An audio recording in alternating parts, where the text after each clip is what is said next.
जय जगन्नाथ। नमस्कार प्रिय दर्शक बंधु, मु ज्योतिषाचार्य प्रमोद कुमार पंडा आपण स्वागत करुच्ची आपण प्रिय चैनल आस्ट्रो कल्याण चैनल। प्रिय दर्शक बंधु, जो व्यक्ति मन तो चैनल को देखुं सब्सक्राइब करना सब्सक्राइब करूँ, लाइक करूँ, अधिक शेयर करूँ। एवं आसतु जानिमा शनिदेवंकर नक्षत्र परिवर्तन। ताहले शनिदेव जो नक्षत्र परिवर्तन करेंगे क्यों दिन करेंगे ना 17 मई 2026 मसीहा ठारू 9 अक्टोबर 2026 मसीहा पर्यंत, यानी मे मास ठारू अक्टोबर मास पर्यंत शनिदेव रेवती नक्षत्र को आगमन करुँच। रेवती नक्षत्र रहिबे। रेवती नक्षत्र स्वामी हेले बुध, देवता हेले स्वयं विष्णु।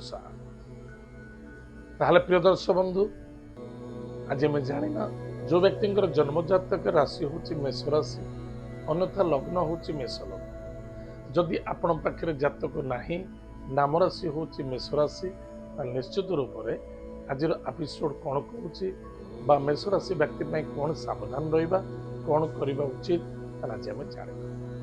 प्रथमतः मेष राशि व्यक्ति मान कैरियर रे जबरदस्त सफलता देखा एवं उन्नति अच्छी। स्थानर परिवर्तनता देखादेव। जदि कौन स्थान को ट्रांसफर करने को चाहते चेष्टा करंतु, निश्चित फलप्रद देखादेव। विदेश यात्रा रे सफलता देखादेव, चाहे पाठ पढ़ा को हो अन्यथा कर्मक्षेत्र को हो, निश्चित सफलता देखादेव। लाभ रही, क्षति हम ना, किंतु मन रखिथिबा दरकार गाड़ी घोड़ा चलवा निमंते टिके सावधान रहिबा अत्यंत आवश्यकता अछि। 2 जून 2026 रु देवगुरु बृहस्पति मिथुन राशि रु कर्कट राशि को जाउछन्ते। निश्चित रूप से जो बृहस्पति शनि द्वारा द्वादश भाव देखा जाउतिला, निश्चित रूप से आपनकर गृह निर्माण कार्य सिद्धि सफलता मध्य देखा दब। परिवार रे आनंद खुशी मध्य देखा दब।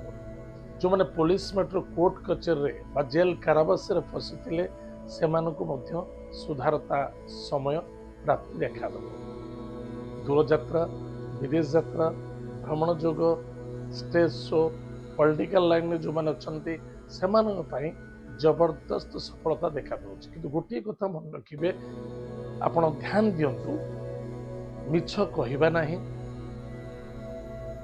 अन्य जनक विषय चर्चा करवा नहीं, बा कहारी व्यक्तिगत कथार कथा कहवा नहीं, बा कहापाई साक्षी प्रमाण दिंतु नहीं। एसबू ठारू जदि दूरे रोचंती, पशु एवं जीव प्रति जदि दया रखुंट, निश्चित रूप से शनि आपणकर मंगलमय हेबे और सफलता देखा।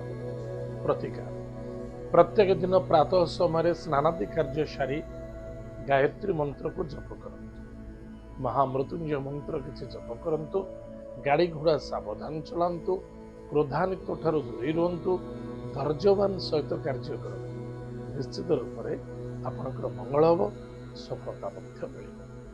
प्रिय दर्शक बंधु, आज आम जानिले मेष राशि व्यक्ति मानक शनिकर नक्षत्र परिवर्तन को नहीं कौन अच्छी। आज तो समय जाइए, कार्यक्रम को आम ये रखुचु, पुणी देखा।